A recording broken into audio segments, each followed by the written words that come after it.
Many filmmakers aspire to creating a film look with their DSLR footage, also known as a cinematic look, because this sort of film appears professional and is interesting to watch. But what exactly is the film look? A film look is broadly defined as the look and feel of the footage that you would see in a feature film. As you know, there are many techniques involved in creating video, but there are a few which are especially important to achieve this look. This look is best achieved through techniques involving both the settings of the camera capturing the video, as well as editing in the post-production stage. Creating a film of some sort starts with the camera, so it makes sense that the camera settings are especially important in controlling the look of footage.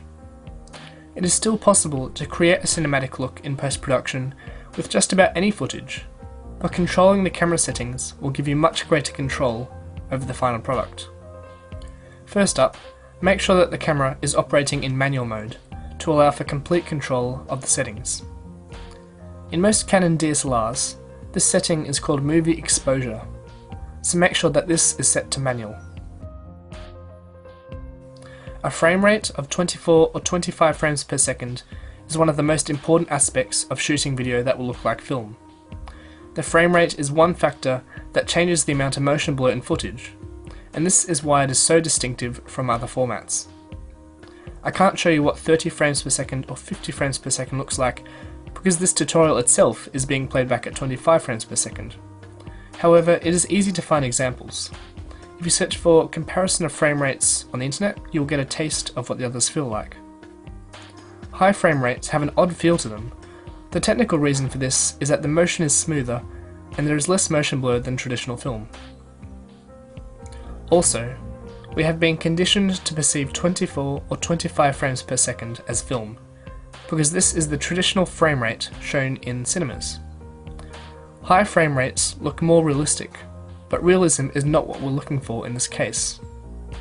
You can change the frame rate of Canon DSLRs under the movie recording size.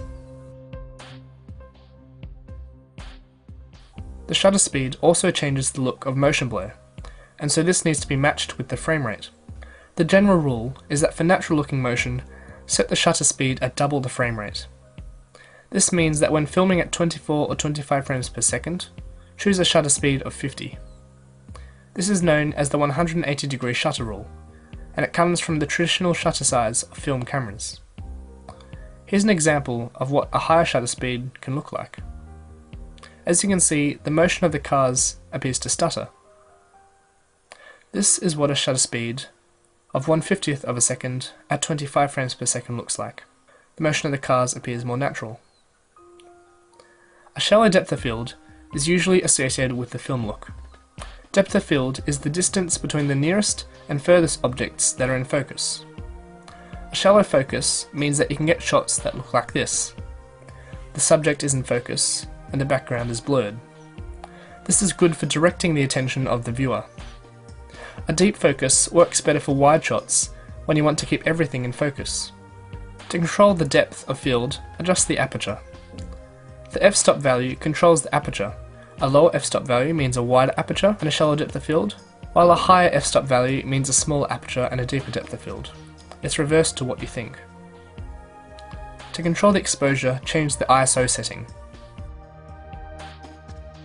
In bright daylight, the picture might still be overexposed at the lowest ISO when you have the aperture wide open, so you will have to reduce the aperture and sacrifice the shallow depth of field to maintain a proper exposure. By default, most cameras increase contrast and sharpness while filming.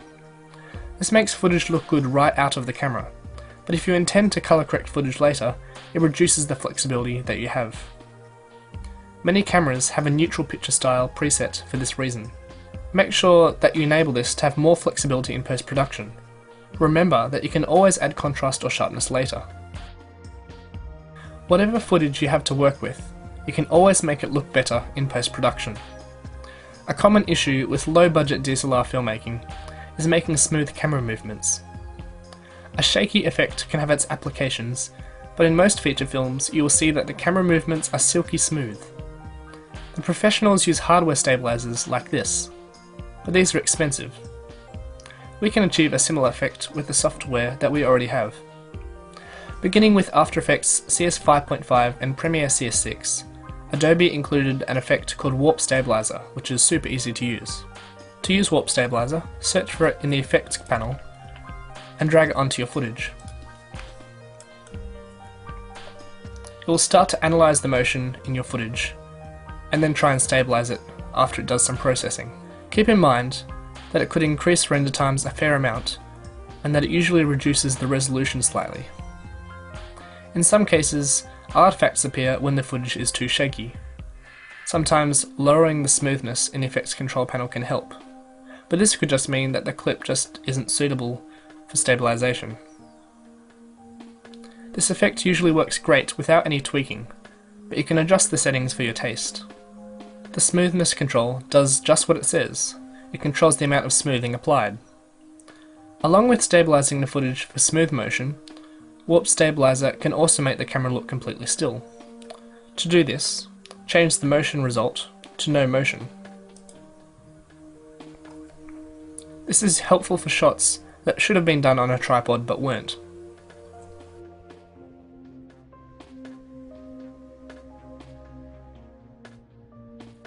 One of the most powerful ways to change the emotion of a shot is through color grading. Feature films use color grading to convey the mood of footage visually. For example, dark blues convey a depressed or dark tone, while warm colours suggest happiness. Without any color grading, it is very hard to achieve a cinematic look. Here's an example of a shot with the original footage and the color graded footage side by side. You can see there's a massive difference. There are plugins that can automate color grading, but by doing it manually you can have full control. Some useful tools built into Premiere and After Effects that will effectively grade your footage are RGB curves and three-way color corrector. Other compositing applications have similar effects. You can use RGB curves to adjust the darkness of the darks and brightness of the highlights in your footage. To start using RGB curves, search for it in the Effects panel and then drag onto your footage. You'll see these graphs on the left here. Basically, this graph shows the highlights and the darks of your footage, and by adding a point to it, you can change the response of these different areas of your footage. A popular cinematic look is to have the darks darker and to make the highlights even brighter. To do this, add 2 points to your line by clicking on it, bring the bottom point lower, and bring the top point higher to increase the highlights.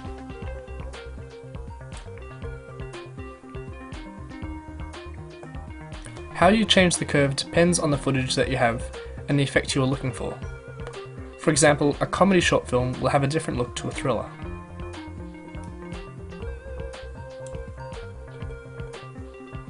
The three-way color corrector effect can change the color tone of the darks, mids, and highlights of your footage. To use it, search for it in the Effects panel and drag onto your footage.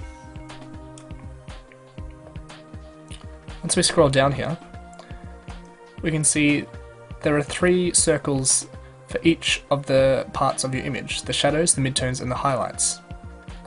A popular cinematic effect is to make the shadows a blue hue and to make the highlights a warm colour.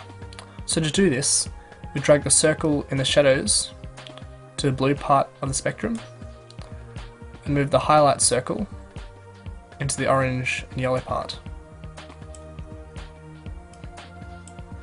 There are an infinite number of ways to color grade footage, so it's best to experiment and see what you like. You will notice that most films are not framed in the same aspect ratio that most DSLR footage is. Standard video from most consumer cameras is in the 16:9 aspect ratio, also known as widescreen, while most modern films are shown in the 2.35:1 ratio, also known as ultra-widescreen. There are numerous ways of achieving this ultra-widescreen effect in Premiere, but the easiest way is adding black bars to the top and bottom of the picture, also known as letterboxing.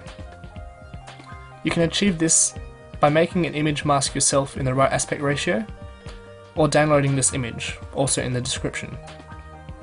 After importing the image to Premiere, you can use it by dragging it to a video layer above your footage. You'll then mask off the top and bottom with black bars. That's all there is to it. One of the drawbacks of this method is that you lose the detail at the top and bottom of your image, so it's best to decide if you'll use this format before you start filming, so you can keep it in mind when you frame your shots. So that's the basics of achieving a film look with your footage. There isn't one right way to developing this look, and there are all sorts of plugins and overlays that you can apply to help the effect. As always, the best way to learn is experiment with the tools that you have, because you don't always know what you want until you see it.